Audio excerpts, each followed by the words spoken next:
Obrigado, senhora presidente, senadora Ana Amélia, senhores senadores, telespectadores da TV Senado, ouvintes da Rádio Senado que nos acompanham. Em primeiro lugar, senhora presidente, me permita dizer que o hino do Rio Grande do Sul não é ufanista.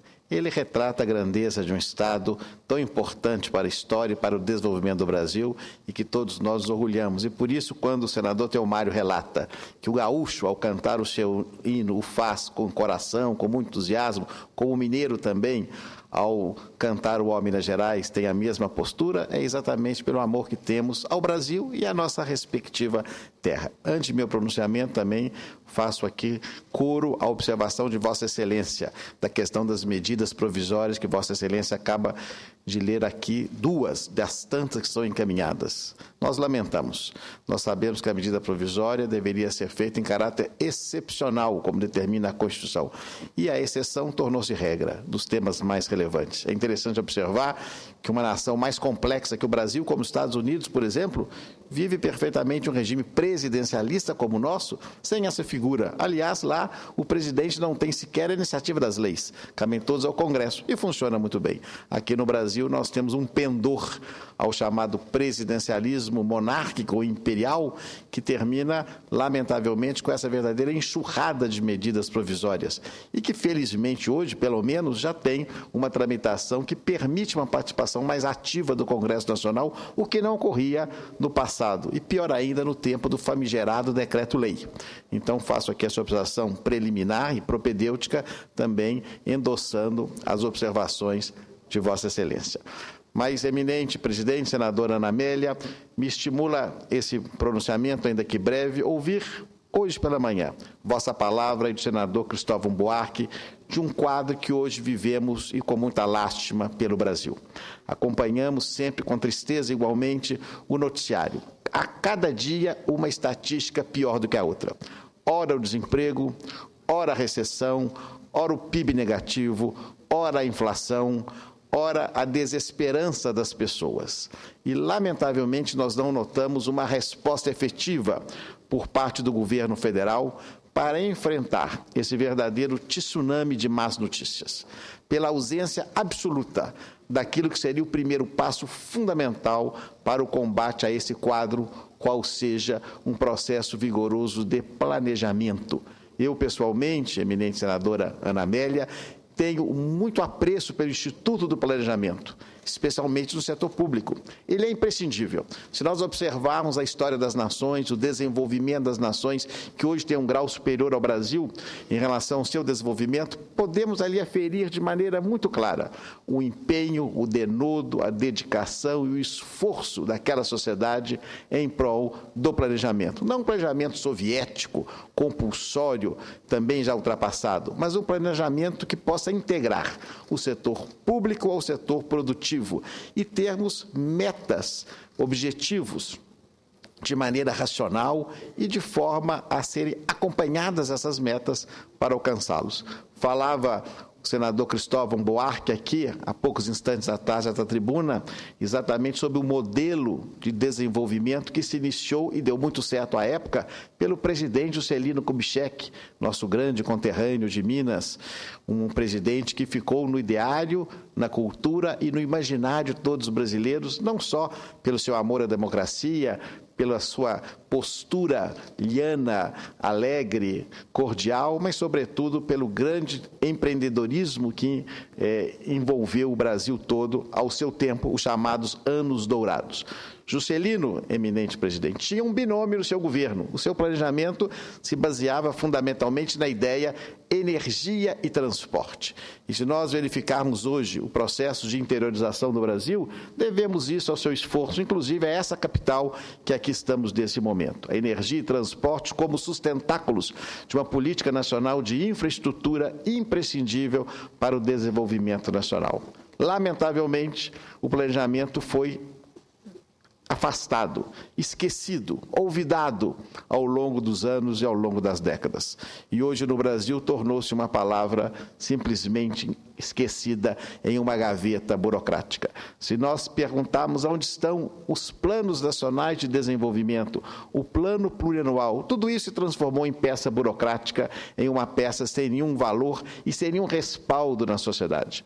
Recentemente, em visita a uma das comissões do Senado, o ministro do Planejamento, Nelson Barbosa, um homem preparado, um homem de bem, mas indagava dele: eminente ministro, qual é o projeto nacional? O que nós podemos responder de maneira objetiva e simples, o cidadão comum? Qual é a grande meta do Brasil? Não sabemos. O marketing nos lega a expressão pátria educadora, mas bem demonstra, Vossa Excelência, senador Cristóvão, que isso, na verdade, não passa de uma quimera, em razão dos cortes e da falta de prioridade da área de educação tão necessária. Se vislumbrarmos o que aconteceu recentemente na Coreia do Sul, em Singapura, na Finlândia, para observarmos nações mais distantes, ou no Chile, mais aqui próximo, vamos ver que o empenho, de fato, na educação foi o fator propulsor de um planejamento integrado e orgânico que permitiu um grau de desenvolvimento muito maior dessas nações, que se encontram num patamar superior ao Brasil, muito avante nesse momento. Na data de ontem, Vossa Excelência, assim como eu, estávamos na Comissão de Relações Exteriores e ouvimos o depoimento, a palavra do ministro senador Armando Monteiro, que de maneira muito clara demonstrava em relação, em especial, às relações econômicas e comerciais com os Estados Unidos da América.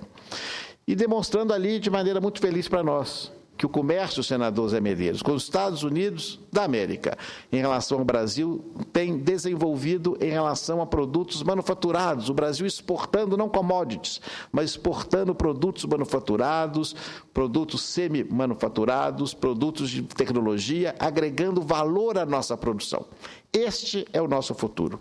O conhecimento, o capital do conhecimento humano, o investimento em educação, com base no planejamento. Mas, para isso, nós precisamos, fundamentalmente, em primeiro lugar, de termos uma política vigorosa a favor de uma infraestrutura. O custo da nossa produção, o custo da produtividade brasileira está extremamente onerado com as dificuldades do produtor. Não temos estradas, ferrovias, portos, aeroportos, silos em condição, em número, em qualidade suficientes para soerguer a produção econômica nacional. Isso é um ponto importante. E, lamentavelmente, o quadro econômico do Brasil de hoje, com a imensa desconfiança que recai sobre os rumos do atual governo, impedem a entrada de capital internacional, mesmo de capital nacional, para fomentar os investimentos. Recursos públicos para investimentos, estes não existem. A crise fiscal não permite, em razão de equívocos cometidos ao longo dos últimos anos. Dependemos fundamentalmente, portanto, da confiança de investidores internacionais e precisamos, para isso, portanto, termos um comportamento de gestão pública mais eficiente, com mais atenção aos indicadores de desenvolvimento, para termos, aí sim, uma infraestrutura que seja condizente com o tamanho e a composição do Brasil. Mas não só de infraestrutura temos de falar. Temos de falar, eminente senadora Ana Amélia, senador Zé Medeiros, senhoras e senhores senadores, exatamente com as outras políticas públicas que se integram dentro do planejamento. E eu já mencionava educação, mas não posso deixar de falar de segurança pública, de saúde, de desenvolvimento social, de cultura e outras tantas que se somam dentro de uma verdadeira cornucópia de ações governamentais tão necessárias para o desenvolvimento do Brasil.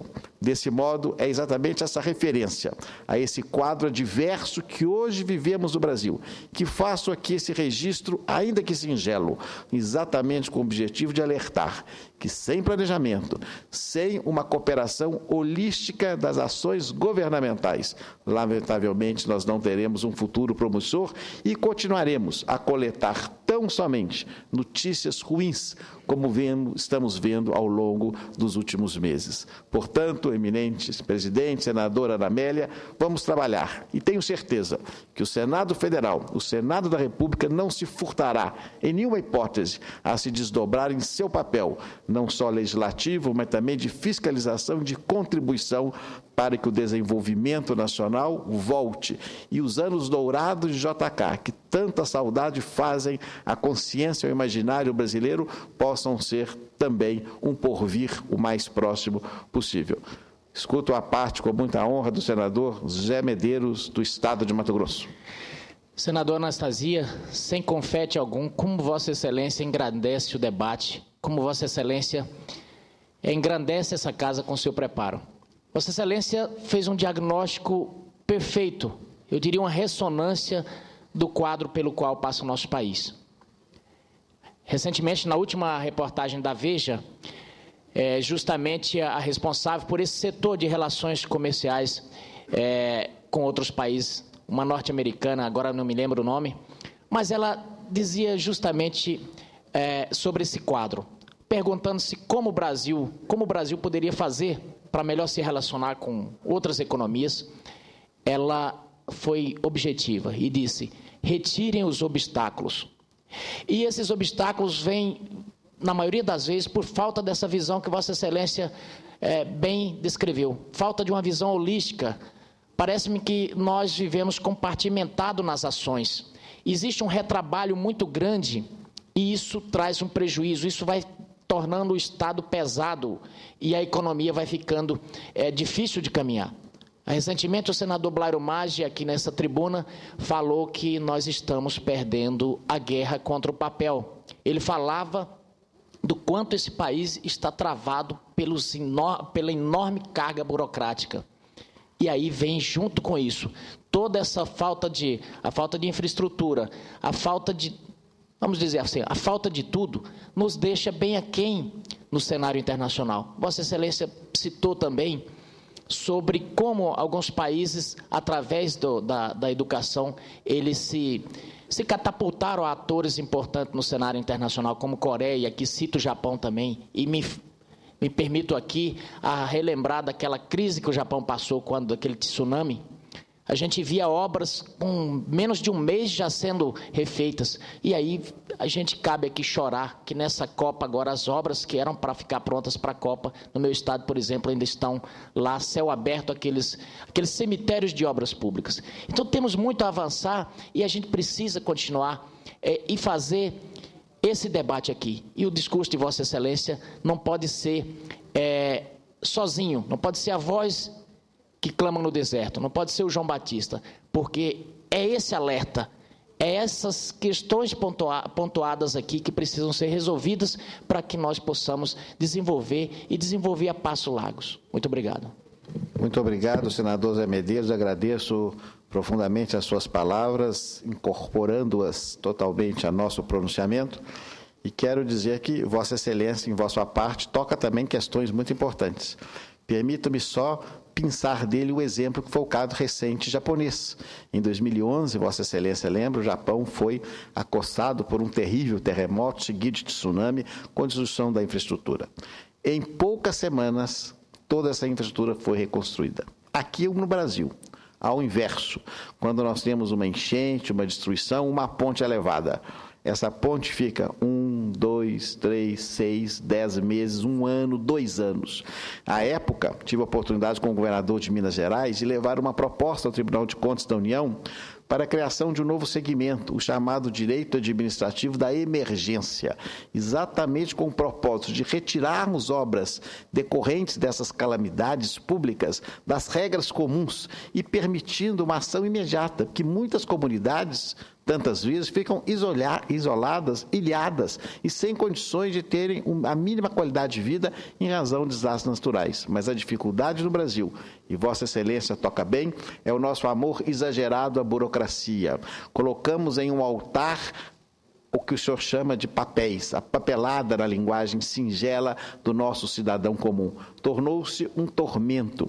E é interessante observar que os grandes esforços que tivemos ao longo de décadas, e lembramos sempre da figura do ministro Hélio Beltrão, do processo de desburocratização, não conseguiram ainda incutir na sociedade brasileira, e quando digo a isso em todos os estamentos, nas áreas especialmente governamentais, o gosto pela simplicidade. Nós gostamos do oposto, do que é complicado, é daquilo que exige confirmações. Não temos confiança nas relações entre o governo e o cidadão. Não temos confiança, a velha fidúcia dos romanos, nas relações comerciais, nas relações empresariais e nas relações governamentais. A União desconfia dos estados, os estados confiam dos municípios e vice-versa. Isso é muito delicado. Enquanto não superarmos essa crise de confiança para termos uma administração pública mais enxuta, mais leve, mais simples, dificilmente poderemos, de fato, avançar naquilo que é um dos principais pilares do chamado custo Brasil, que é exatamente a burocracia negativa,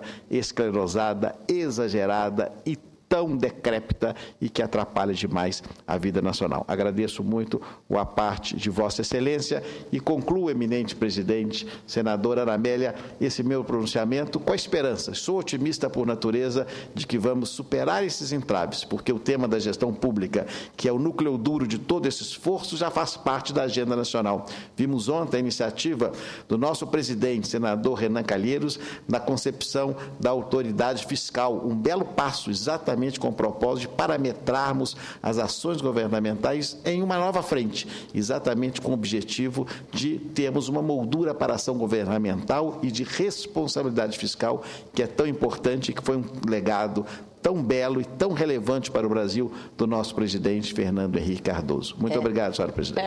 Senadora Antônia Anastasia, eu queria cumprimentá-lo pela lucidez do pronunciamento e destacar essa iniciativa que Vossa Excelência, com senso de prudência e oportunidade, encaminhou ao Tribunal de Contas, pena que não tenha sido acolhido na íntegra, no sentido de tratar situações desiguais de forma desigual.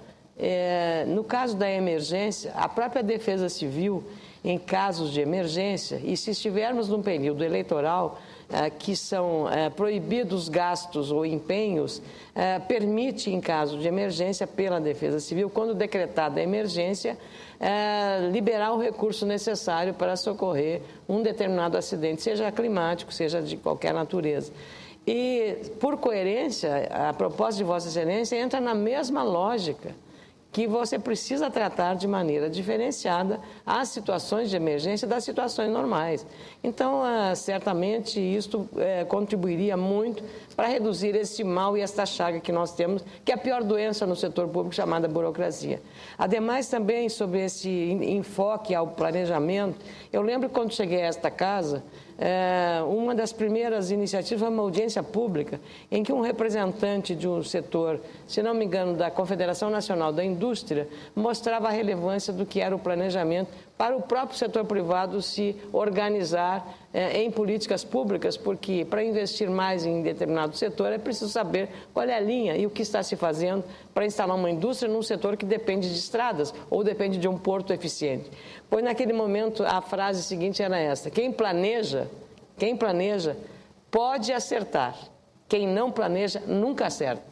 Então, é uma coisa muito singela, mas que retrata claramente, digamos, o desperdício. E uma obra parada, ela custa muito mais caro o tempo que ela consome do que uma obra que tem começo, meio e fim. Execução de planejamento, do projeto à execução da obra. Então, a sociedade acaba pagando uma conta muito mais cara pela ineficiência do setor público. E essa ineficiência se resume em burocracia. Burocracia, burocracia.